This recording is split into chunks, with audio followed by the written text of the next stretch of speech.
decks. I cannot overstate how much I enjoy watching. I know you. Oh, I know you do. As we are going to watch number 1 on our Open Series leaderboard, Braun-Duin playing against Todd Anderson, the man with the most Open Series top 8s of all time. Both these players sitting at 6-0.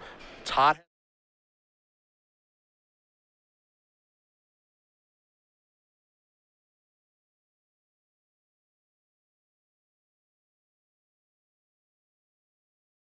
Showing a good appreciation for the Esper Menace. 2 main deck copies of Duress alongside his 4 Thoughtseizes. Yeah, 6 discard spells in the main deck, really saying I do not want to lose to the deck that you are playing. The deck that's super popular is Anderson's going to draw a copy of Dissolve before passing the turn back. And also, oddly enough, Brian's deck is showing a really powerful concession to the aggressive that could be popping up this weekend. 3 main deck copies of Bramaz. Absolutely. Let's see what Brian wants to cast this turn. Looks like it's going to be a Desecration Demon.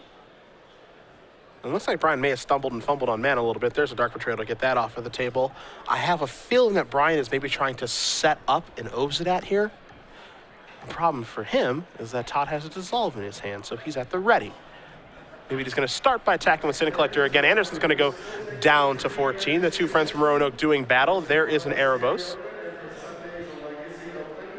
And Todd has to really, Todd of course would really like to scry with this Dissolve, but he also has to clutch this Dissolve quite hard here because it's the one insurance policy he has about Brian resolving something huge, particularly a spell like Elspeth. And so he'd prefer to handle these threats with things like Detention Sphere and leave the Dissolve left over. Yeah, and that's what he's going to do. D-Sphere is going to take care of Erebos. Can't let that stay in play. So Todd will figure out how he wants to tap his mana. And then he'll be kicking it back with a Dissolve that he is trying to, as you mentioned, kind of clutch onto for dear life to take care of something. BBD will draw a card. He's attacking the Sin Collector first. Anderson's going to go down to 12. Let's see what the follow-up play is going to be. It's going to be a Revoke Existence. That one, I suppose, is worth dissolving. I think simply because Todd's like, I need a Revelation, or I need something big to do. Yeah, he definitely needs to scry in that spot, and also Erebos is definitely capable of taking over the game for Brian from that spot. Guess who found something to do? Todd did. There's an Aetherling. All of a sudden, this game has changed because, and this is what happens a lot when we watch this Esper deck when it draws the Aetherling. It's going to blink out now from the Hero's Downfall, but what it allows Todd to do is really say, all right, Brian, no more messing around with your stupid discard and setting up spells one at a time. You got to get the game over with now. Supreme Verdict is going to be discarded via Thoughtseize.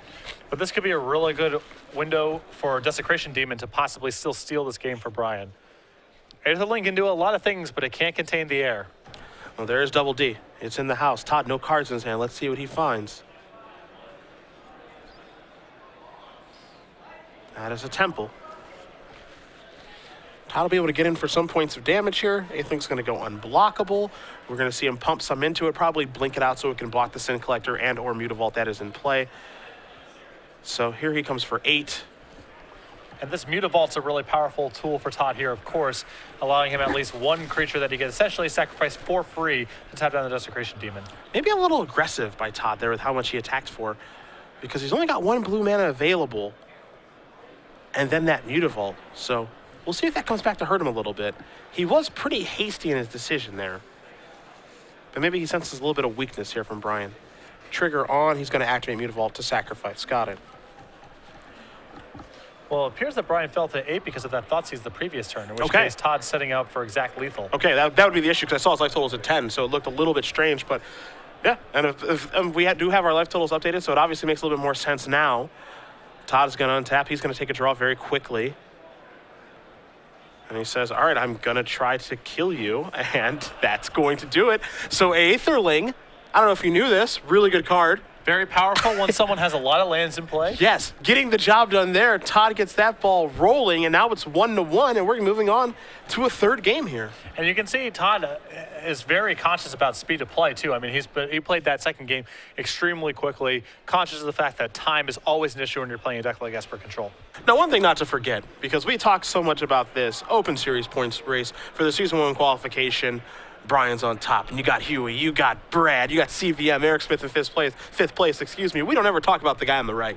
Yeah, he went through a bit of a dry run to start 2014. Yeah. Did not have a great Open Series run in the ones that he did attend, but it's only a matter of time. Todd plays a lot of Standard, a lot of Magic in general, a very accomplished Open Series player, as you mentioned, most top 8s of anyone in the history of the Open Series, and so, he already has a some points built up, of course, by just simply attending and a couple cash finishes in the early 2014 tournaments, a good run in the Invitational here, and a good run in Season 2, and he could be looking at one of the 8 at-large bids. Yeah.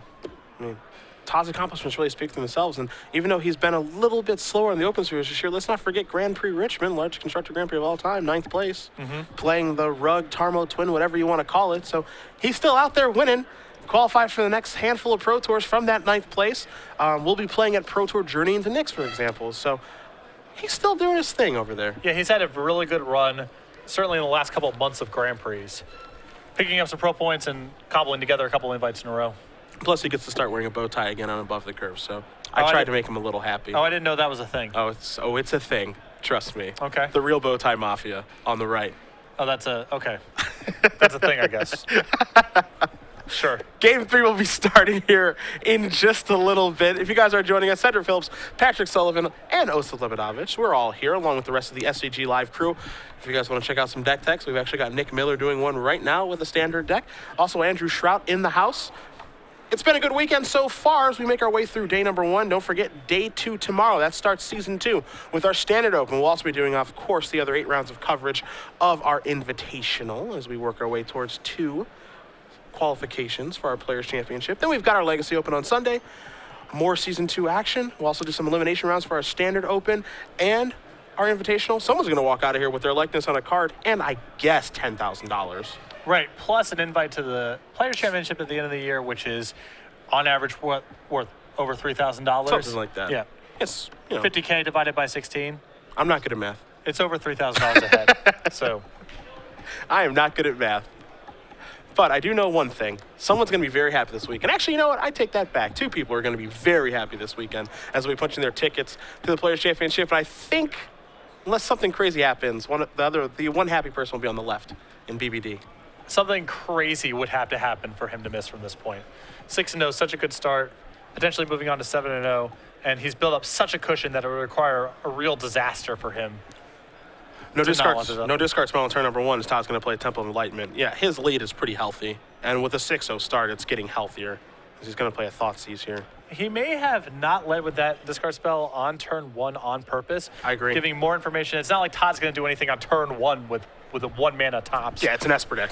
So he gets a little more information, and he gives Todd the potential to draw the most powerful card of the cards that he sees initially. We're going to take a look at a Supreme Verdict, an Elspeth, a Jace, a Dissolve, a Pithing Needle, a Godless Shrine, and a Hallowed Fountain. Temple of Enlightenment, of course, in play and already has scryed. So I think that if we see Brian take Dissolve here, he's got something he may want to force through, like Underworld Connections. If he doesn't have anything that explosive to do, he can go ahead and take Jace. Also, taking Jace makes a lot of sense here if he has a Sin Collector to follow up with, as he can take the Dissolve before Todd has the mana available. Temple of Silence there from Todd. I'll take a look at the top card of his deck. BBD, of course, did the same thing on his turn, so we'll see what BBD has on his 3rd turn as Todd will put the top card to the bottom. You can see BBD with Underworld Connections and Sin Collector, so really good setup thus far to attack this control deck. Nothing new drawn. BBD knew about all these cards. The question, does he want to take Dissolve or the Verdict? He wants to take the Dissolve, as you did mention. So there goes the counterspell for good. Yeah, Brian's deck is really devoted to trying to resolve 4, 5, and 6 mana spells on his turn. They're all sorceries or creatures. So Todd with another Scryland and Temple of Enlightenment. Of course, he's on the 12 Temple version. He loves temples, and it's hard to argue. Brian can definitely slog through Supreme Verdicts because he can deploy one powerful threat at a time that requires a response from Todd. But the counter spells are really hard for him to play through. You see Brian over there with Underworld Connections. He's going to start by attacking for 2. That's the easy part, going to put Anderson down to 18. The tough part is how he wants to play spells and in what order. And you see he's giving a moment of pause to figure out, okay, I will cast a Thoughtseize. Again, I do know the cards that you've been drawing, and this is part of the reason the Scrylands are so good.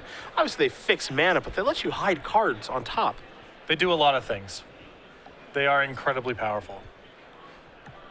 So what card does Brian want to take now? He's going to go with Elspeth.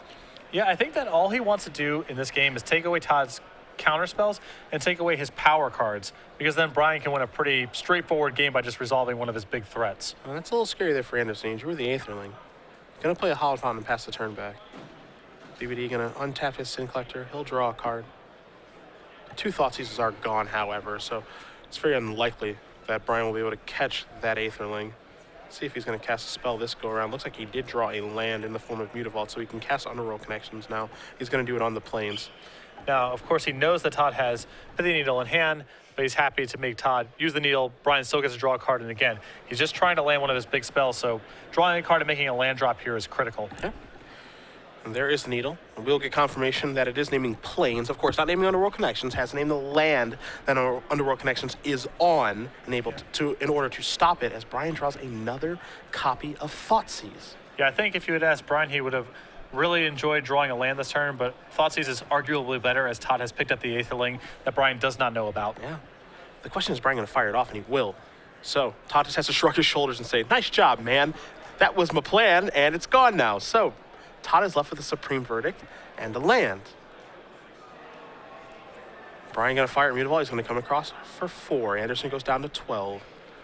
And Todd's shields are down here. Brian's able to resolve an Obstinate next turn. Todd's going to be hard pressed to get out of this game. Godless Shrine going to come into play here for Anderson. He's considering casting Supreme Verdict because he's getting tired of being attacked by that Sin Collector. Big question is, is a 1-for-1 trade here good? Well, the issue is he knows that Brian has a bunch of Duresses and Sin Collectors, so the Supreme Verdict is certainly not safe in Todd's hand. Brian did not draw a land to cast Obstinate, but he does have a Desecration Demon, and that's a card you'd be happy to trade a Supreme Verdict with, but he doesn't have one. He draws a Plains, does Anderson. He's going to play Godless Shrine tapped and pass the turn back. BBD going to untap very, very quickly. He'll draw a card. I believe that was the 5th land. Demon Trigger on. Anderson's going to go down to 6. Brian with the Swamp. There's an Obstinate. Anderson's going to go down to 4. And when you need, Patrick, to grow a lead to go to the Players' Championship, the best thing to do is not to lose, and Brian hasn't done that yet. 7-0. Yeah, way to take some of the wind out of our coverage sails over here, Brian. We were hoping that we'd have at least something of a competitive race this weekend, but Brian just tearing through this tournament thus far. 7-0, handing